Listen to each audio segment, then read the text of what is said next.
everybody. My name is Miranda, and today I'm going to be talking about the predictive future and its influence on our lives. Close your eyes and picture what the rest of your day is going to be like. Probably after this presentation, you're going to watch 9 or 10 more, the bell will ring and you'll go to lunch. You probably already know what you're going to do at lunch. Go to an improv show, go off campus with your friends, eat food, come back to campus. Fourth period will happen, you know what that's going to be like already. You'll be in math or science, I'll be in PE. Then you'll go to fifth period, the bell will ring, and you'll be done with your day. Now, you just spent the last 30 seconds in what I've come to call a predictive state, which is essentially all our predictions for what the future is going to be like. Our mental picture of the projection of our current selves into the future. Now, a funny thing about your predictive state is that it is scarily accurate.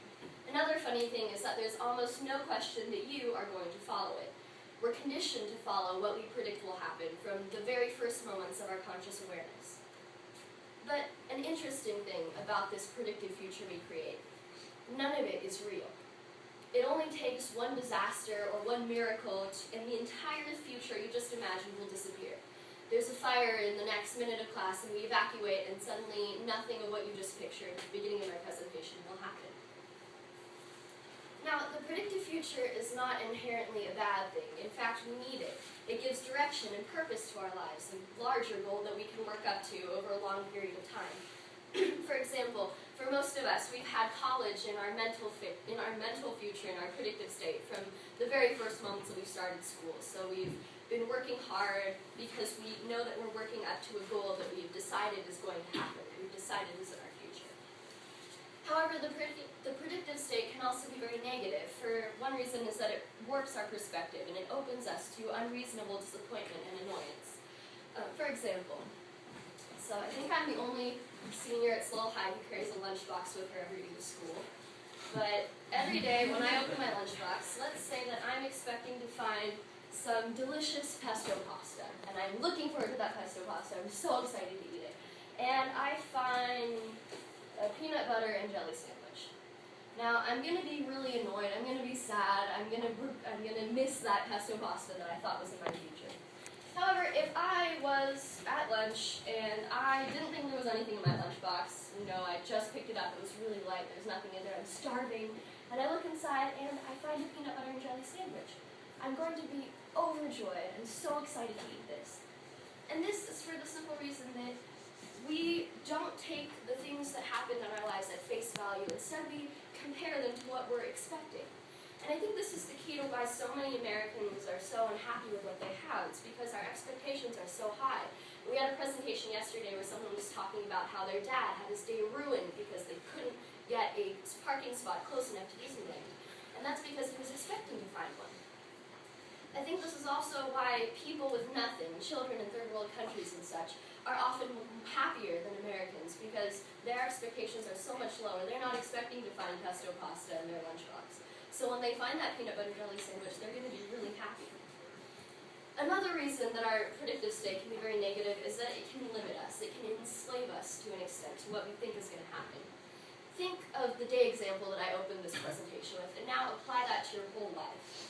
Some of us already have. We know exactly what college we're going to, we know what med school that's going to lead to, we know where our first job is going to be, where we'll intern, we know when we're going to start a family, how many kids we're going to have, when we're going to retire, we have it all planned out.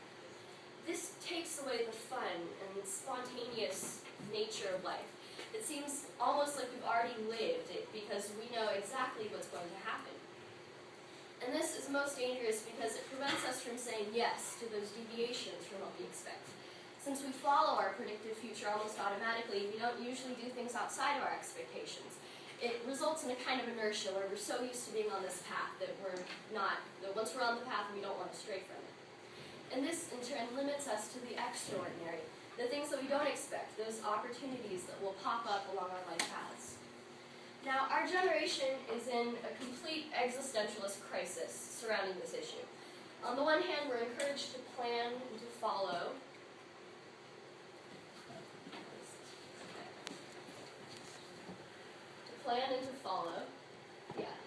Which I chose to represent by our lovely college and career center. Plan, plan, plan, have your future mapped out. And then on the other hand, realizing the negatives of this, we go to the other extreme, and we can click a couple. We get into this. And this, of course, is negative because it's unsatisfying because the present changes so much. And while you might be happy in this present, if you're supposed to be studying for a test or studying a party, and the next day, the next present moment when you're taking the test you're supposed to study for, you're going to be miserable in that present moment. So how do we find the balance? One more. How do we strike this happy medium between living our predictive state out and living in the present? Well, first, you can't help your predictive state. The key, it's good for us, in fact, but the key is making sure that it doesn't become so rigid that you're conforming to what you expect will happen instead of allowing those interesting things to allowing other interesting things to happen to you. So I challenge you to take the skill of making your predictive future more elastic, less rigid, and just do anything outside of what you expect.